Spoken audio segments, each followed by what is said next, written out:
Hello friends, welcome to Creative Medicine. In this lecture, we will learn about. Hello friends, let us now learn the evaluation of incomitant squint.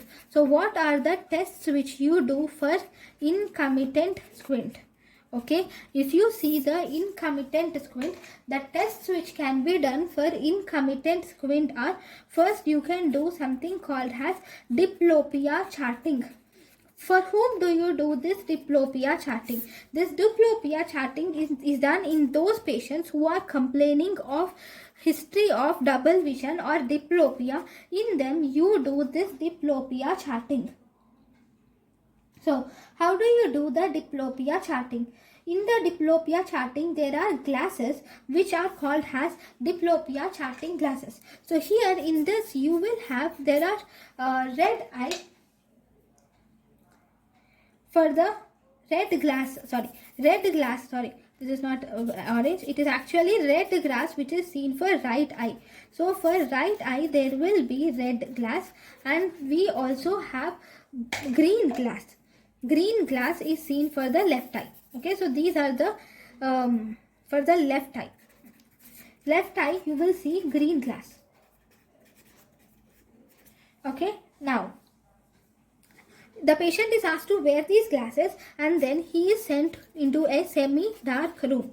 Now in this semi-dark room, you will show fine linear light. You will show the patient fine linear light. This light is actually shown at a distance of 4 feet. From 4 feet, you will show this linear light. When you show the patient linear light, then the patient will tell us about the different types of images which he sees. Okay. So when you put, so based on the images that he sees, we can evaluate the incomitant squint.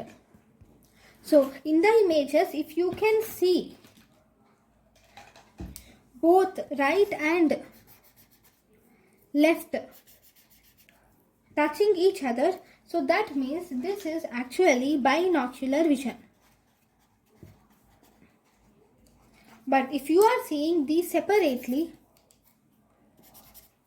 then that means it is actually a diplopia.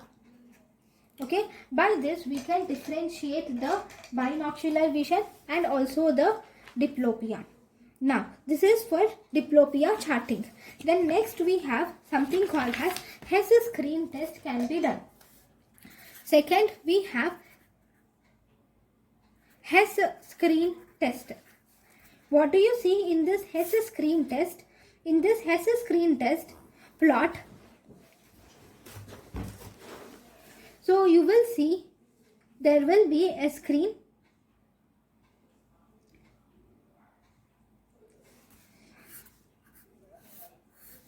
Something like this, there will be a screen which is present, which is called as Hess screen test.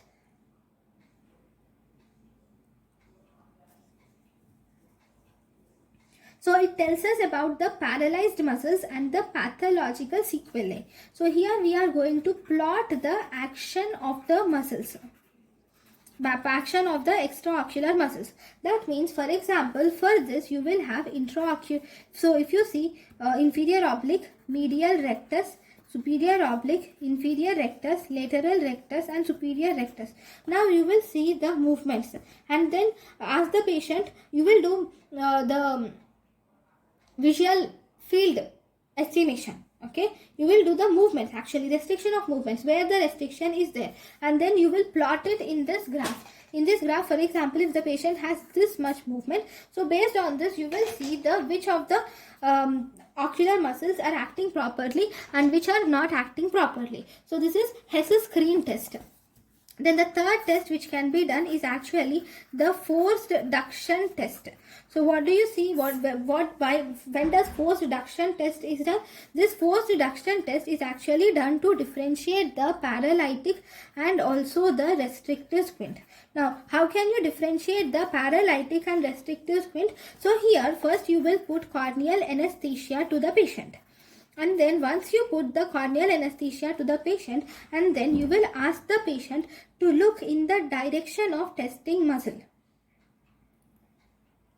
Okay, so you will ask the patient, if you are actually testing the medial rectus, then you will ask the patient to look towards the medial rectus. So you will ask the patient to look in direction of action of testing muscle. Okay, then once the patient looks to that direction, then you will have to hold the eyeball with forceps so that it will not move. So once you hold the eyeball at limbus with forceps, then you will move the eye passively in the direction of this extraocular muscle. So if you are testing the medial rectus, I will move the eye towards the medial rectus. Okay, so you will have to move passively, move the eye passively in the direction of external oblique muscle which you are testing, that is going to be tested.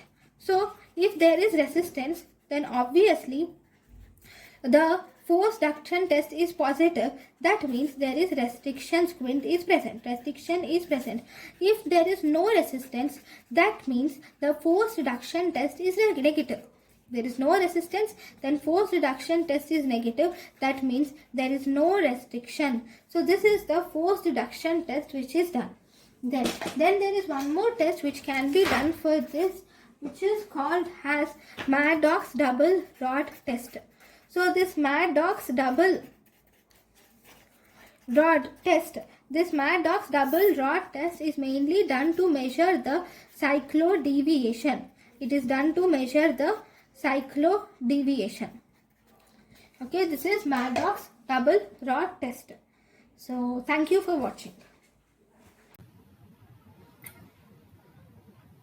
Thank you, and thank you for watching.